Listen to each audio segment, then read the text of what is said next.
श्रीराम थोडासा पखवाज महाराज थोडासा कमी करा आवाज राग म्हणून देऊ नका पक्षी अंगणी उतरते पक्षी अंगणी उतरती ते का गुंतोनिया राहती तैसे असावे संसारी जोवरी प्राचीनाची दोरी वस्तिकार वस्ती आला प्रातःकाळी उठून गेला तैसे असावे संसारी जोवरी प्राचीनाची दोरी एका जनार्दना शरण ऐसे असता भयकवान तैसे असावे संसारी जोवरी प्राचीनाची दोरी विठ्ठल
तटे भीमरत्या वरं पुंडरिकाय दातु मुनीन्द्रैः समागत्य तिष्ठन्तमानन्दकन्दं परब्रह्मलिङ्गं भजे पाण्डुरङ्गं पाण्डुरङ्गाकारो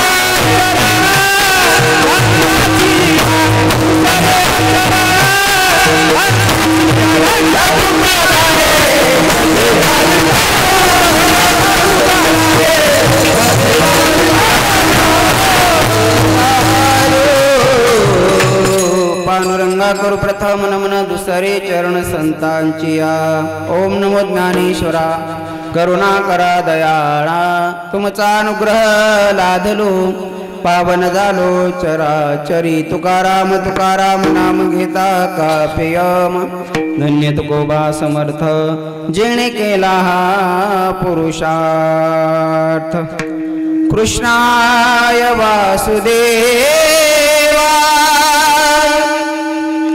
हरे परमात्मने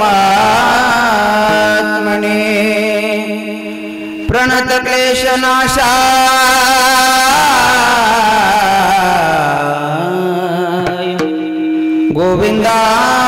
गोविंदाय नमो नमः कधी शिला मनमोहना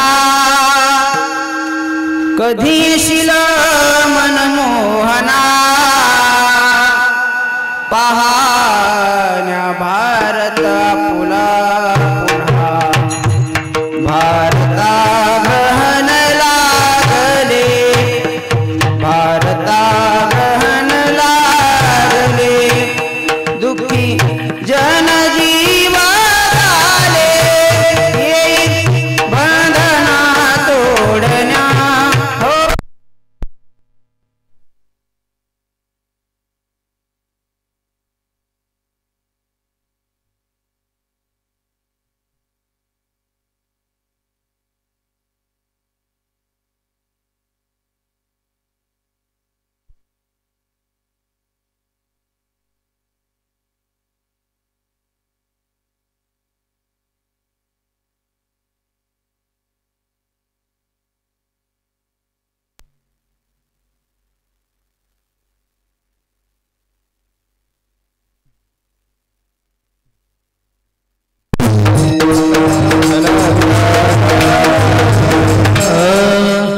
पक्ष्यांगणी उतरती ते का गुंतोनिया राहती तैसे असावे संसारी जोवरी प्राचीनाची दोरी प्रस्तुत प्राप्त प्रसंगी प्राप्त स्थली कीर्तन रूपी सेवेकरता गायला गेलेला अभंग हिंदवी स्वराज्याचे संस्थापक छत्रपती शिवाजी महाराज यांचे धर्मगुरू वैराग्याचे मूर्तिमंत पुतळे देहुनिवासी संपूर्ण जग ज्याची पूजा करतो तो परमात्मा ज्याची पूजा करतो असे असणारे श्री शांतीब्रह्म एकनाथ महाराजांचा हा अभंग असून या अभंगाच्या माध्यमातून शांतीब्रह्म एकनाथ महाराज आम्हाला संसारात कशा प्रकारे राहावं त्याच्याकरता 2 दृष्टांत देतात आणि सांगतात जर त्याच्याप्रमाणे तुम्ही राहिलात तर मृत्यूलोकातला जी भीती आहे भय आहे दुःख आहे ते तुमच्या वाट्याला येणार नाही असा अभंगाचा अर्थ। विठ्ठल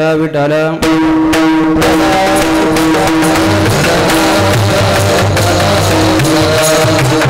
कीर्तनाला प्रारंभ करण्यापूर्वी अल्पसा परिहार आपल्या सर्वांना माहीत आहे ज्ञात आहे तरी वक्त्याचं आद्य कर्तव्य म्हणून आपल्या गावातले श्री कैलासवासी आदरणीय श्री शेषराव भाऊराव पवार मामांना जाऊन जवळजवळ 13 दिवस पूर्ण होत आहेत आणि अर्थात 13व्याच्या विधीनिमित्त गोड जेवणाच्या निमित्तानं गंगापूजनाच्या निमित्तानं त्यांच्या परिवारानं हा सुंदर कीर्तनाचं आयोजन नियोजन केलेलं आहे।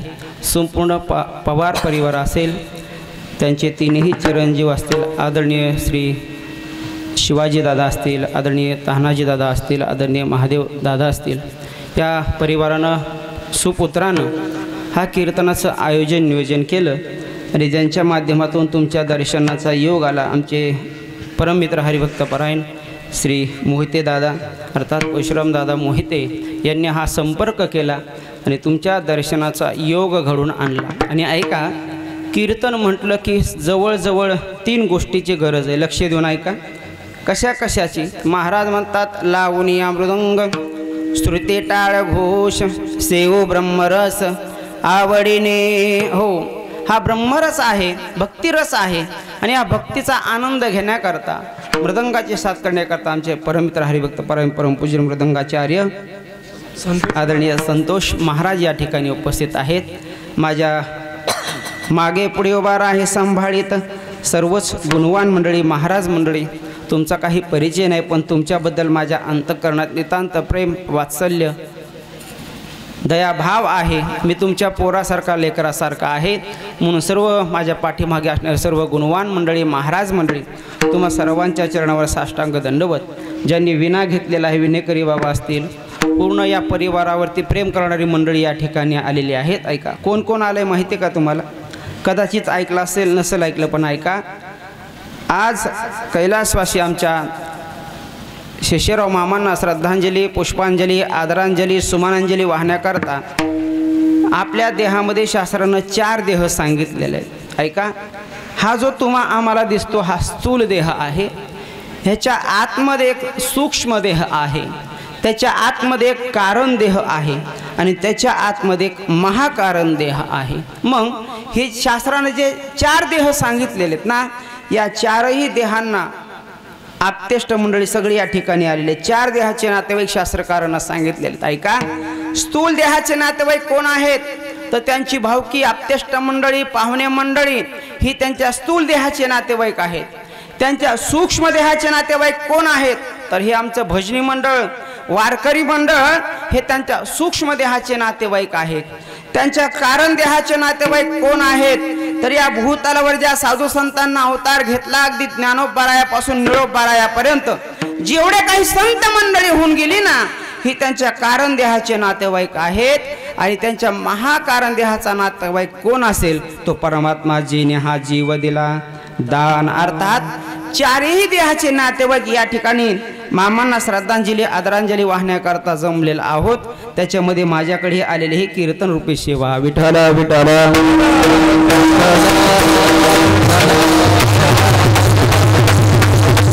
ऐका या मृत्यू लोकाचा जर आपण विचार केला तर एक नियम आहे बरं का मृत्यू लोकाचा काय नियम आहे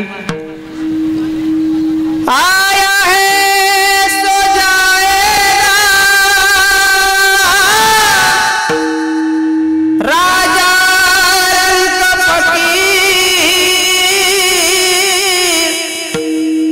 कोई सिंहासन चढ़ा,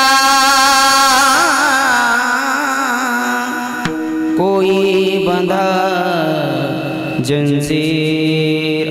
प्रत्येकाला जायचं, सगळ्याला माहित आहे, पण शास्त्राचं वचन सांगतो सगळ्याला माहित आहे एक ना एक दिवस काय करायचंय, जायचंय। जरा तुम्ही पुढे सारखा का महिला मंडळ पुरुष मंडळ लयच अंतर पडले, इथं काय कबड्डी खेळायचे का कुस्ती खेळायचे? या पाहुणे मंडळी या जरा पुरुष मंडळी, ते म्हणते ह्याच्यामुळेच आम्ही महाराज लोकांचं कीर्तन लिहित नाही, बसले की पुढे बोलीत या या पुढे या, तोपर्यंत थोडं भजन करा। विठ्ठल विठ्ठल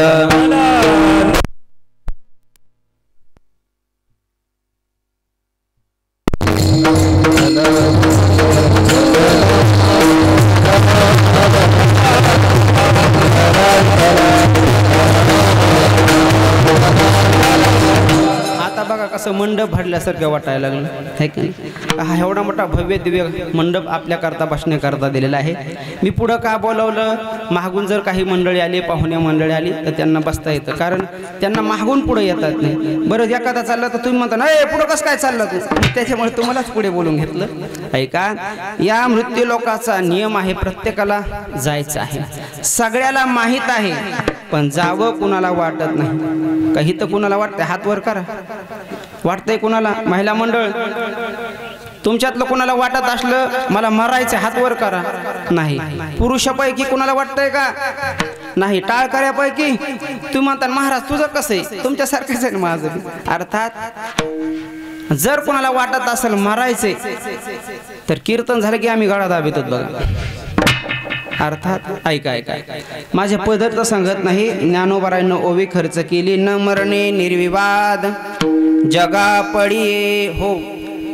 मृत्यू हा प्रत्येकाला माहित येणार आहे, पण मरावं कोणाला वाटत नाही। त्याच्या पुढे सांगू, मरावं तर वाटत नाही, पण एखादा जर तुम्हाला म्हणलं ना मर, तरी सुद्धा आपल्याला सहन होत नाही। आगा मरहा बोलणं साहती हो। किती आजारानं त्रस्त मनुष्य असू द्या, किती व्याधीनं त्रस्त असू द्या, घरातले कंटाळलेले असू द्या, घरचे जर म्हणले ना मरा तुम्ही, ते म्हणतात अरे तुम्हीच मरा ना, मला कशाला मरायला सांगता।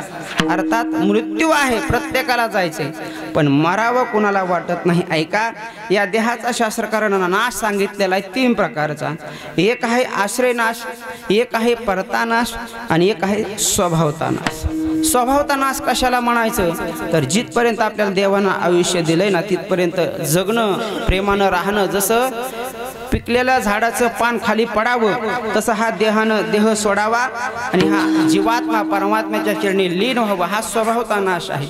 पण कधी कधी बघा या देहाचा आश्रय नाश होतो, कधी कधी परता नाश होतो। परता नाश म्हणजे काय, तर ज्यावेळेस माणसामध्ये भांडणं लागतात, रागाभरात एकमेकाला आपण मारतो ना, त्यावेळेस कधी कधी भांडणात मनुष्य जातो, हा परता नाश आहे। आश्रय नाश कशाला म्हणायचं, तर ज्यावेळेस आपण एखाद्या वाहनाचा आश्रय करतो, प्रवास करतो, कुठं तरी ऍक्सिडेंट झाल्यानंतर काही माणसं दगावतात। अर्थात हा 3 प्रकारचा नाश आहे। अर्थात प्रत्येकाला जायचं आहे। महाराजांचे शब्द आहेत, नाशिवंत देह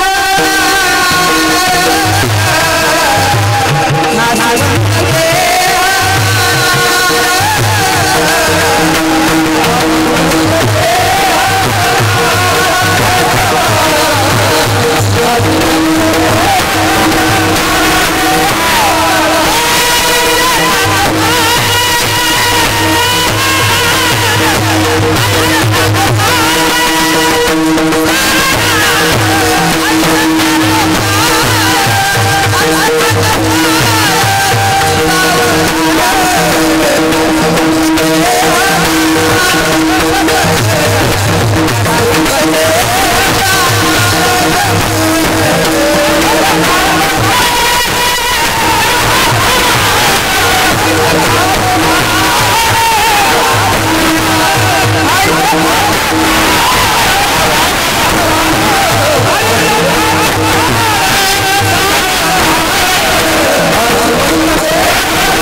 नाशिवंत देह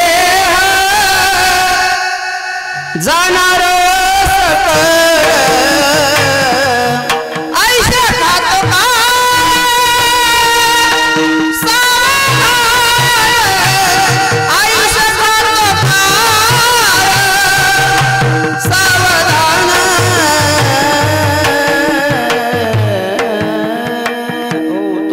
सावध केलंय बरं का. कोणाला?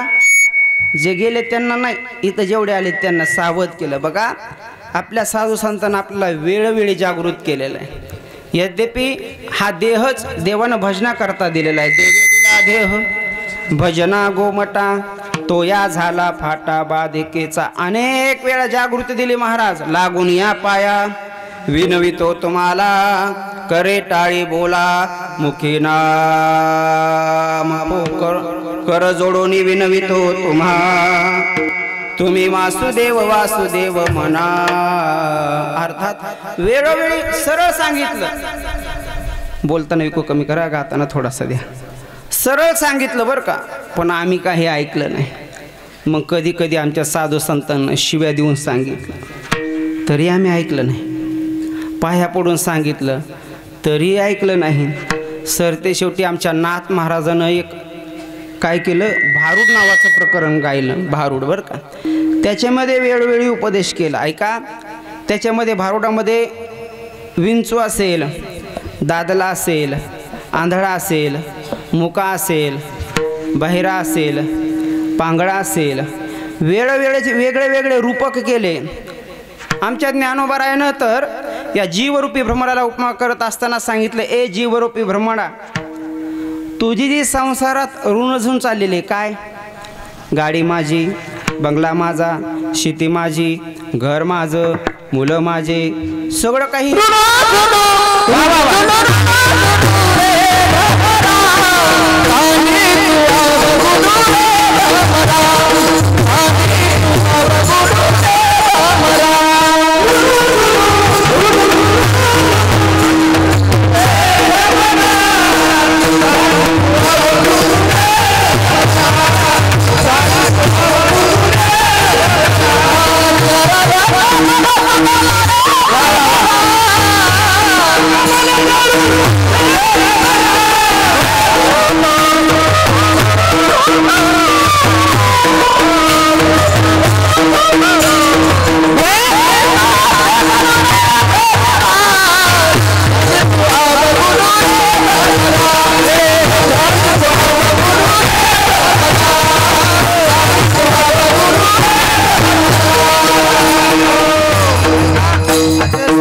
टाळकऱ्यानं प्रमाण दिलं.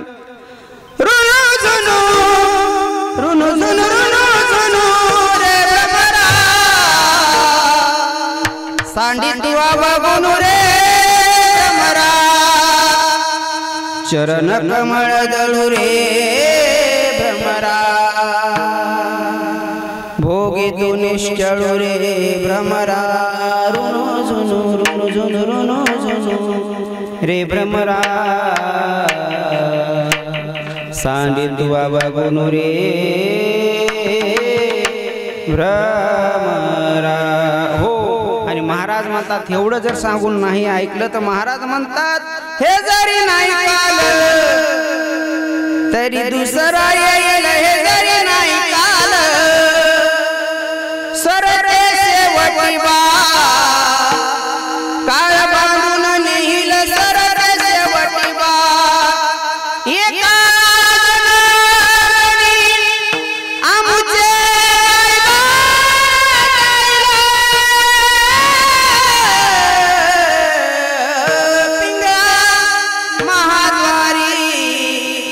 बोली बोलो देखा. अनेक वेळा सांगितलं पण आम्ही ऐकलं नाही. विठ्ठल विठ्ठल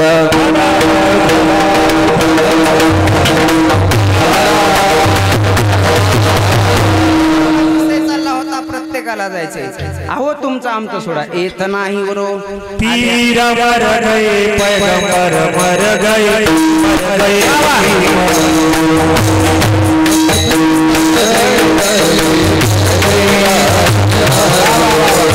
पीर मर गए पैगंबर मर गए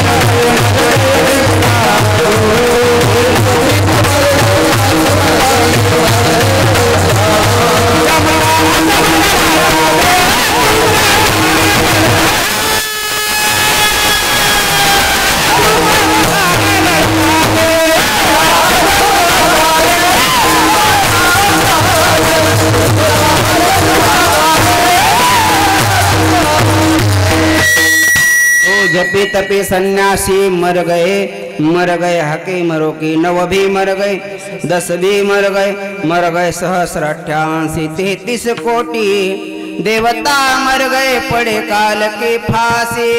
इतना ही रो आले अवतार हेरते पामर जीव किती। आज मेला पंजा मेला बाप मसना गेला देखत देखत ना तू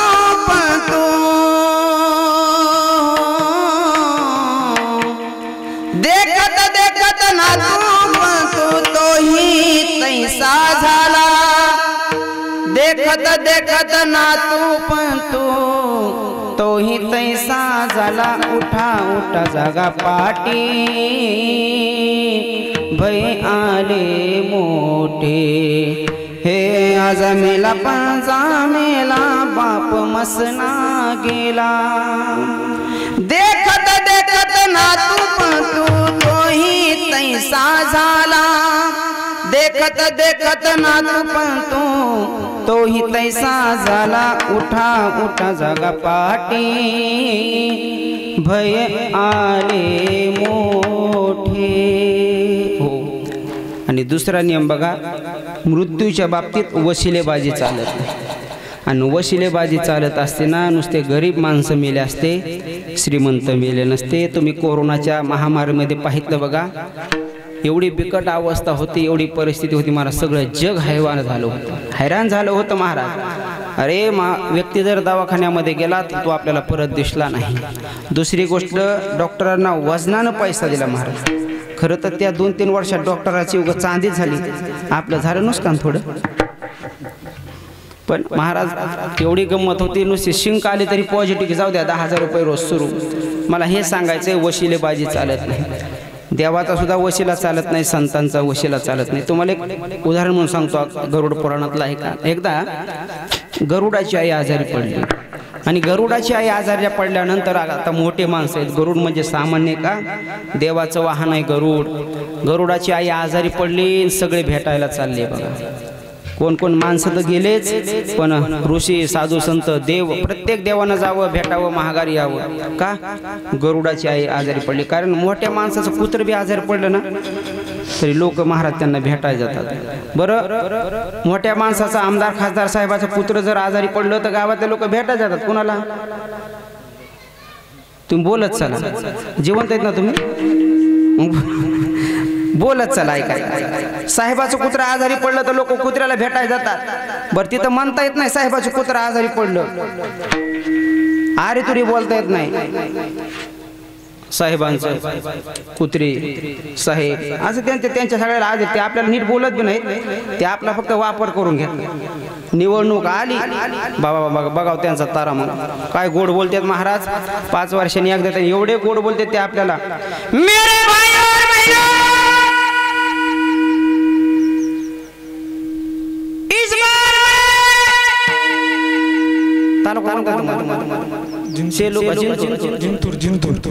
जिंतूर से चुनाव लड़ने वाला पिछली बार आपने भारी वोटों से मुझे जितवा दिया अगर इस बार भी जितवा दिया तो मैं आपके गांव के ऊपर से नांगोर फोडूंगा। फिरायचं राहिलं काय शेतकऱ्याची माती गेली तुम्ही काय आमच्या शेतकऱ्याला रस्ता नाही वेळेवर का लाईट नाही वेळेवर का पाणी नाही वेळेवर। आमच्या शेतकऱ्याला फक्त वेळेवर लाईट द्या आणि वेळेवर रस्ता व्यवस्थित चांगला करा महाराज। एक सांगू का या देशाला सांभाळण्याचं काम फक्त 2 माणसं करतात लक्ष देऊ नका कोण कोण एक शेतकरी आणि दुसरा शेतकऱ्याचा पोरगा जो सीमेवर लढतो। ऐकताय तुम्ही देशाला सांभाळण्याचं काम फक्त 2 माणसं करतात एक शेतकरी आणि दुसरा एक शेतकऱ्याचा पोरगा जो सीमेवर लढत असतो महाराज। अरे शेतकरी आमचा राबतो कष्ट करतो रात्रंदिवस कष्ट करतो सोन्यासारखं हिऱ्या मोत्यासारखं पीक आणतो आपण आणि आपल्या वेळेवर आपल्या हरभऱ्याला व्यवस्थित भाव नाही सोयाबीनला भाव नाही कापसाला भाव नाही अर्थात त्यांच्या मनावर आपण बी बियाणं घेतो, त्यांच्या मनावर आपण खत फवारणीचे औषध आणतो त्यांच्या मनावरती, पण आपल्या मनावरती आपण पिकवलेलं पीक माल सुद्धा आपले घेत नाहीत ते. अर्थात शेतकरी कष्ट करतो आणि या देशाला अन्नदाता म्हणून सुखी करतो आणि एक दिवस निघून जातो. दुसरा पोरगा आहे महाराज शेतकऱ्याचा, तो सीमेवर लढत असतो. तुमच्या ऐकण्यात, माझ्यात ऐकण्यात नाही आलं, पण तुमच्या ऐकण्यात आलंय कधी डॉक्टरचा पोरगा सीमेवर गेलाय, इंजिनियरचा पोरगा, वकिलाचा, हे जाऊ द्या, एखाद्या आमदाराचा पोरगा आहे का सीमेवर, एखाद्या खासदाराचा, एखाद्या कॅबिनेट मंत्री, कोणाचीच नाही महाराज. ते मस्त आहे, इथं माझा हातात, त्यांचे पोरं परदेशात माझा हातात. आणि आपले शेतकऱ्याचे पोरगे, शेतकरी इथं कष्ट करतो आणि शेतकऱ्याचा पोरगावर सीमेवर महाराज डोळ्यात तेल टाकून उभा आहे तिथं, आणि ते तिथं म्हणून आजचं कीर्तन आहे महाराज. तिथं त्यांना नाही का कुटुंब, अरे कोरोनाच्या महामारी सगळ्याला सुट्ट्या होत्या, पण आमच्या सैनिकांना सुट्ट्या नव्हत्या, आणि ते तिथं सीमेवर थांबून सुद्धा काय म्हणतात ते माहिती का, हर कर्म अपना करेंगे,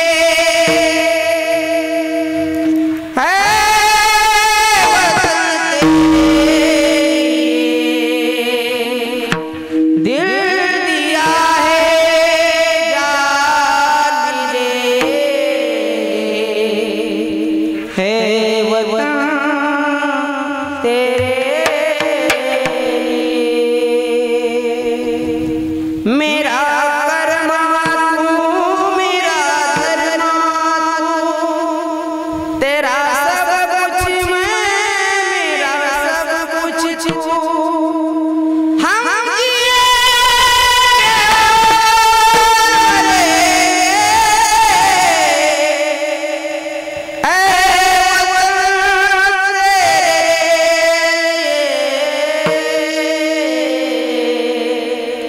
दिल दिया है जान दे, है वतन तेरे लिए. शेतकरी कष्ट करत असतो. गरुडाची आई आजारी पडली, सगळे भेटायला चालले. प्रत्येक दिवशी गरुड महागारी आले, आईला विचारो, आई तुला भेटण्याकरता आज कोण आलं होतं ग? आईनं सांगावं, आज ब्रह्मदेव आला होता, आज विष्णू आला होता, आज इंद्र आला होता, आज भगवान शंकर आला होता. दररोज विचारावर. एक दिवस गंमत अशी झाली, प्रत्यक्ष यम आईला भेटायला आला आणि भेटून गालातल्या गालात हसून निघून गेला. संध्याकाळी गरुड महाराज आल्यानंतर गरुडानं आईला विचारलं, अगं आई, आज तुला भेटायला कोण आलं होतं?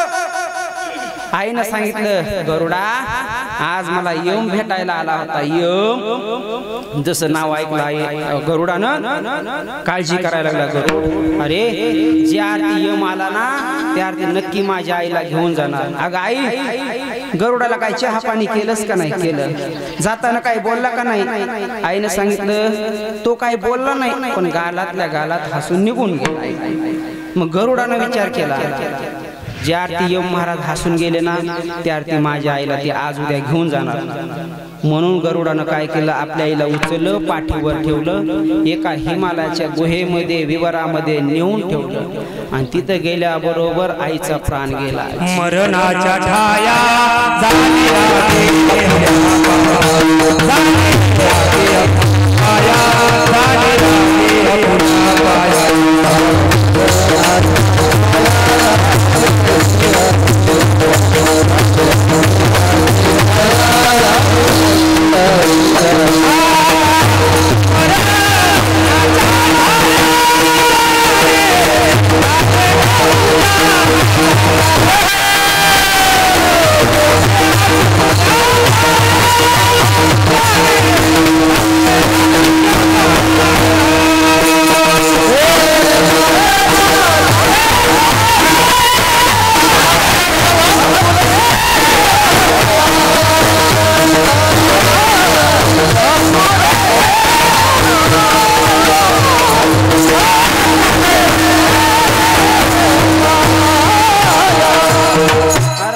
सुंदर महाराजांना प्रमाण दिलं. मरणाच्या ठाया, पुढे काय, जाणे लागे आपुल्या पाया, आपुल्या पाया. अर्थात स्वतःच्या आईला गरुडानं नेऊन घातलं. दुसऱ्या दिवशी यम आला.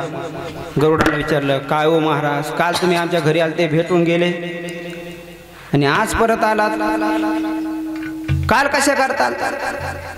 यमानं सांगितलं गरुडा खरं सांगू का, मी विचार करत होतो तुझ्या आईचं मरण तिथं आहे, पण एका दिवसात तुझ्या आईला कोण नेत त्याला. मी भविष्य पाहितलं तर तूच नेणार होतास. अर्थात गरुडाच्या आईला मरण चुकलं नाही. दुसरी गोष्ट, दशरथाला मरण चुकलं नाही की ज्याचा बाप, ज्याचा मित्र इंद्र होता, ज्याचा पोरगा प्रभू रामचंद्र होता, सोन सीता आईसाहेब होत्या, त्याला चुकलं नाही, आपल्याला चुकणार नाही. म्हणून ही व्यक्ती आपल्यातून निघून गेली. ऐका, आणि त्यांच्याकरता सेवेकरता घेतलेला अभंग शांतिब्रह्म एकनाथ महाराजांचा आहे. आता व्यक्ती तर निघून गेलेली आहे. आता बऱ्याच शिकलेल्या लोकांना वाटतं संतोष महाराज माणूस गेला आणि मग हे कीर्तन प्रवचन टाळकरीन अन्नदान कशाला करायचं. बऱ्याच शिकलेल्या लोकांना प्रश्न आहे महाराज, अडाणी लोक कुठं डोकं लावित नाहीत महाराज. तुम्ही बघा, देशात भ्रष्टाचार जास्त शिकलेल्या लोकांना केला का शेतकऱ्यानं? तुम्ही काही बोला नातच काय, तुम्ही नाही बोललेत मी फाशी घेऊन व्हायचं मग. हां, घोटाळा कोणी केला महाराज? शिकलेल्या माणसानं केला. किती घोटाळा केला, काय काय खाल्लं हे तर सांगायला नको, एखाद्याचा अंतकरण दुखवेल, आहे का नाही. आमचा शेतकरी कधी घोटाळा करत नाही. केला तर शेतकऱ्यात कोणाच तरी भयमुख थोडा उचलीन, थोडासा हरभरा उपटीन, एखादी 2 कंस ज्वारीचे मोडेल, ह्याच्या पलीकडे शेतकऱ्याचा हे नाही मार. बरं गंमत बघा, आपण सामान्याला कोणा काही केलं तर लोक म्हणतात घोटाळा, आणि मोठ्या लोकांनी केला घोटाळा, त्याला घोटाळा नाहीत म्हणत, काय म्हणते आदर्श घोटाळा. म्हणजे त्यांचा आदर्श ना आपला, मग आपला बी आदर. अर्थात विषय जाऊ द्या. विठ्ठल विठ्ठल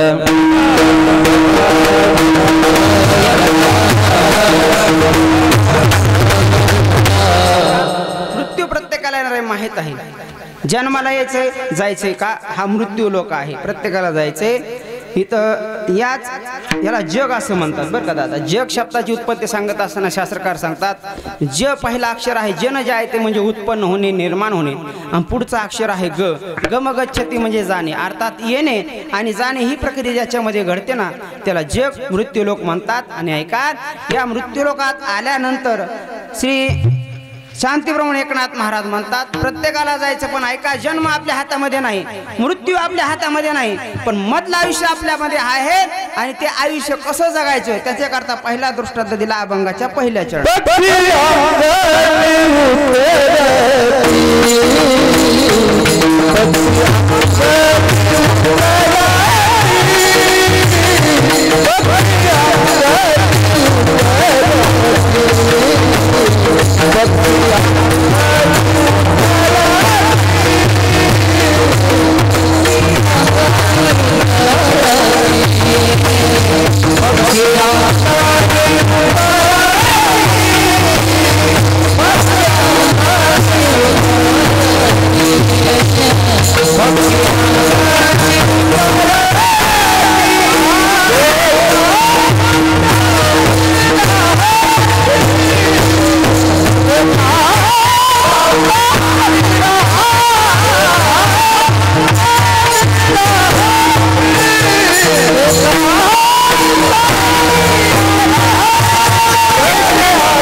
महाराजांनी प्रथम चरणात सांगितलं, प्रपंचामध्ये संसारामध्ये जन्माला आल्यानंतर तुम्ही असं राहा. कसं?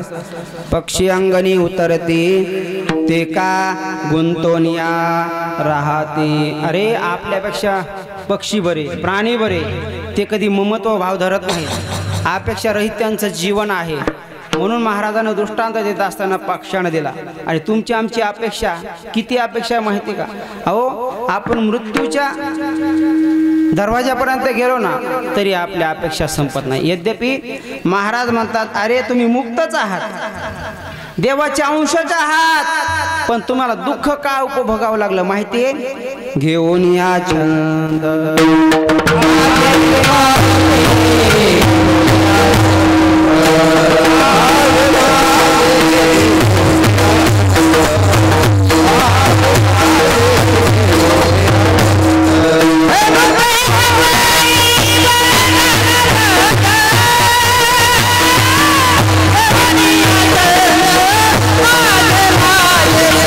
Thank you.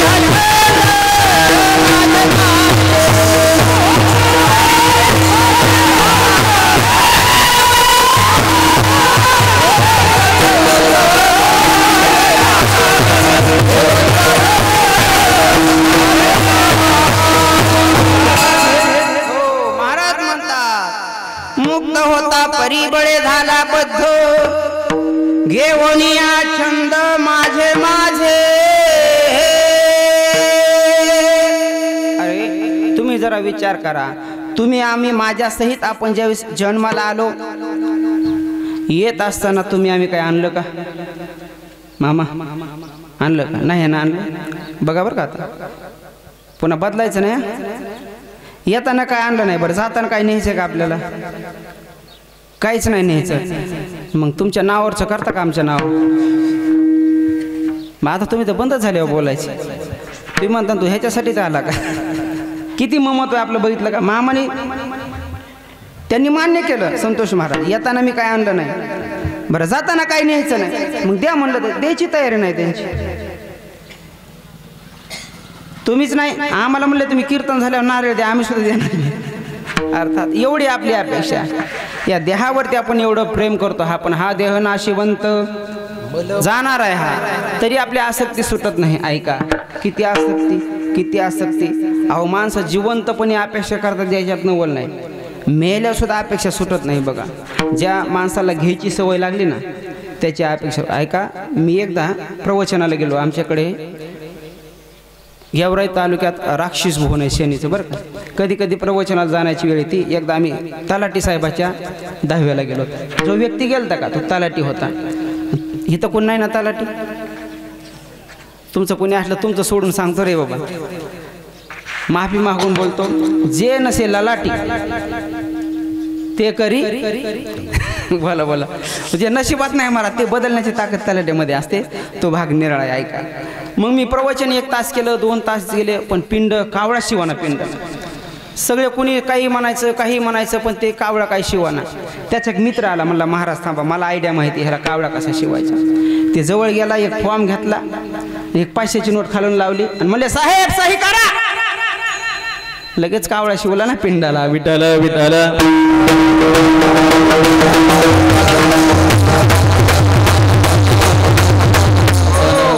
पण ऐका माझं माझं आपण म्हणतो, एवढं म्हणतो एवढं मोठं सरते शेवटी. ऐका कबीर महाराजाचा एक सुंदर अभंग आहे. कबीर महाराज म्हणतात, तू काया नगर का सौदागर तुझे अपने वतन पे जाना है.